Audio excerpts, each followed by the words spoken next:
Bruce Lee is walking home through a narrow Hong Kong alley late at night when 8 men block both ends. 2 minutes from now, every one of them will be on the ground with the exact same injury, and a police report will leave doctors arguing over how that's even possible. Hong Kong, September 1971, Saturday night, 11:30. A side street in Kowloon, the real city, not the movie set version. Bruce is walking home from a film industry party in Teen Sim's shop 2C. The big boss just shattered every box office record in Hong Kong cinema history. Fist of Fury is in production. Interviews. Magazine covers. Recognition everywhere he goes. Bruce Lee is becoming a phenomenon. But tonight he's just a tired man taking a shortcut home through the back streets to avoid the crowds still filling Nathan Road. The alley is maybe 8 feet wide. Brick walls on both sides rising 3 stories. Windows dark and shuttered for the night. The ground is wet from recent rain. Puddles catching the yellow smear of distant street lamps. The air is thick with humidity. It smells like garbage, damp stone, cooking oil from nearby restaurants, and old Hong Kong. This is the city Bruce knows. The city he grew up in before moving to America. The city he's returned to for a second chance at his dreams. Bruce is halfway through when 3 men step into the light at the far end, blocking the exit. He turns, 4 more slip in behind him. One last shadow peels off from a doorway. 8 men total. One narrow alley. No clean way out. The men are young. Early 20s. Mostly. One is older, maybe 30. Clearly the leader. Local guys. Working class.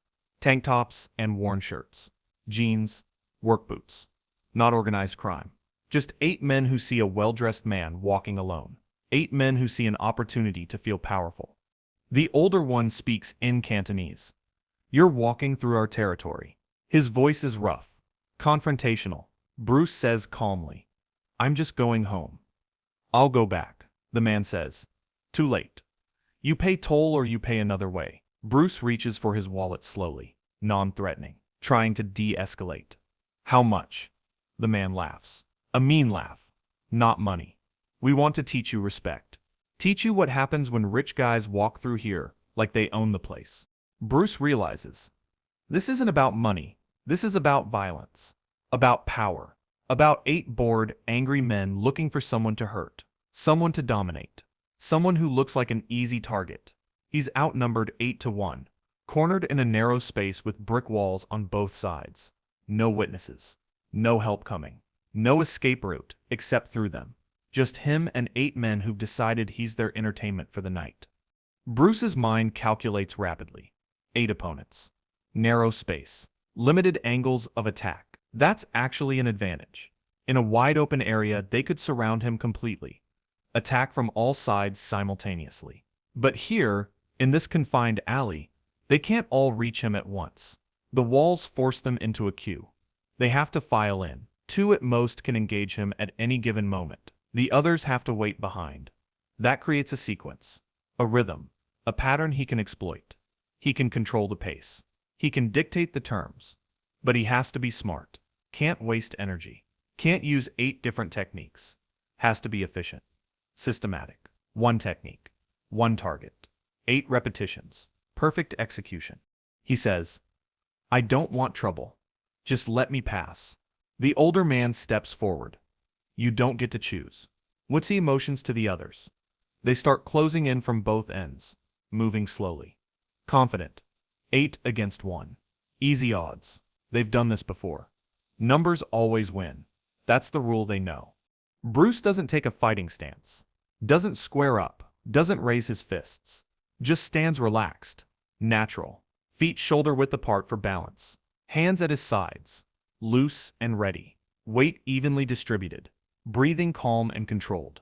His eyes scan the group, watching, calculating distances, reading body language, assessing threats, looking for tells, waiting for the first move.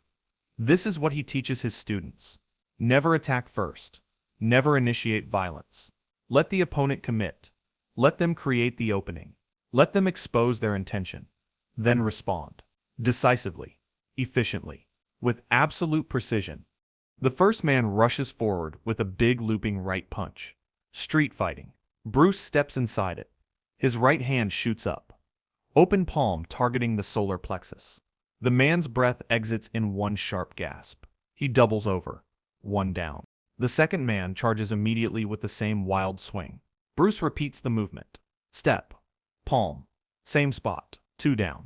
The third man tries a bear hug from behind, wrapping his arms around Bruce. Bruce drops low and drives his elbow back into the solar plexus. The arms release. Three down. The fourth man kicks from the side. Bruce catches the leg and sweeps the standing leg. As the man falls, Bruce's palm finds his chest. Four down. The remaining four freeze.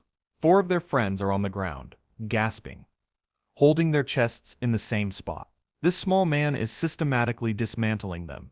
Like training dummies. Same technique, same target. Every time. Efficient. Emotionless. Terrifying. The fifth man rushes anyway. Pride won't let him back down. He throws a combination, left, right, left. Bruce slips the punches and counters with a palm strike to the solar plexus. Five down. The sixth man grabs a broken bottle from the ground and swings it at Bruce's face. Bruce ducks under it, steps in, and delivers a palm strike to the chest. Six down. Two left. They look at their six friends, all gasping, all holding the exact same spot.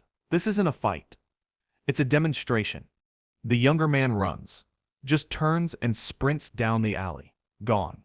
The older man who started this looks at Bruce. Really looks. He sees something he missed before. Calm. Complete calm. No anger. No fear. No pride. Just absolute focus and readiness. Like looking at a loaded weapon. The man realizes he's made a catastrophic mistake. Who are you? He says in Cantonese. Bruce says quietly. Someone who didn't want trouble. You insisted. This is what insisting cost you. The man raises his hands in surrender. We're done. We're done. Take your money, just go. Bruce says. I never wanted your money. I just wanted to go home. Now I can't. He walks past the six men still on the ground, gasping for air. Walks past the older man, who presses himself flat against the wall. Doesn't look back. Just walks out of the alley, into the yellow light of the street lamp, and disappears into the Hong Kong night, like nothing happened. The 8 men eventually recover after about 5 minutes. They help each other up. Everyone is hurt in the exact same place. Center of chest, solar plexus. Identical pain. Identical trauma. The older man says, no revenge. That man was professional. We picked the wrong target. They go to the hospital anyway. Pride demands it. Their story needs witnesses. Medical documentation. They tell emergency room doctors they were jumped by multiple attackers in an alley. A gang attack. Safety in numbers. Shared version of events. But the examination reveals something. The medical staff has never seen in decades of treating assault victims. All 8 men have identical injuries. Same anatomical location. Xiphoid process at the bottom of the sternum, right where it meets the solar plexus nerve cluster. Same severity. Moderate soft tissue trauma. With diaphragm spasm. Same type of blunt force impact. Open palm strike based on bruise pattern.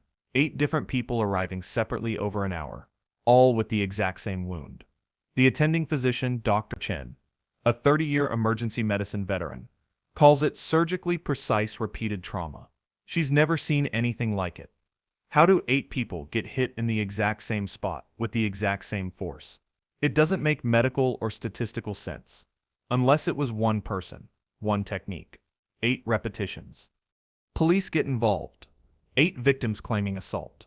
They take statements. The stories don't match well. One detective, a veteran of 20 years, notices immediately the injuries are too identical, too precise. This wasn't random street violence. This was surgical. Someone who knew exactly what they were doing. He asks what really happened. The older man finally admits the truth. We cornered one man, tried to rob him. He defended himself. The detective asks, how many attackers? The man says quietly, just one. We were 8. He was 1. The detective writes his report. 8 men attempted robbery in alley. 1 man defended himself. All 8 sustained identical injuries to solar plexus region from defensive strikes. Suspect unknown. Victims declining to pursue charges. Case closed.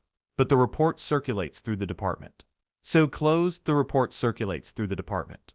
Officers read it, talk about it. 8 against 1. All 8 injured identically. What kind of skill does that require? What kind of control? The story spreads through Hong Kong. Not officially, just rumors. Street talk. Someone heard 8 guys got taken down by one man. All hit the exact same way. Some say Kung Fu Master. Some say Special Forces. Some say Bruce Lee. The ones who know won't confirm, but they don't deny either. They just say, don't start trouble in alleys. You never know who you're cornering. Bruce never talks about it publicly. It was a problem he solved, that's all. No pride. No story. Just training that worked when it needed to. But years later, he tells his students about it. Not the story itself, but the principle behind it. Mastery isn't variety, he says. Mastery is precision. Being able to do one thing perfectly, under any circumstance, against any opponent, he continues. I once had to use the same technique 8 times in 2 minutes. Each time it worked. Not because I'm special. Because the technique is sound. Because I practiced it 10,000 times. When it mattered, I didn't have to think. My body knew what to do. One student asks, was it scary being outnumbered 8 to 1? Bruce says, no. Fear comes from uncertainty. From not knowing if you can handle the situation. I knew. I'd trained for this. Prepared for this. When you see 8 opponents as one problem repeated 8 times, the numbers stop mattering. What matters is position, timing, precision. I had all 3. They had numbers. Numbers lost. The police report becomes legend in Hong Kong law enforcement. Some detective figures out.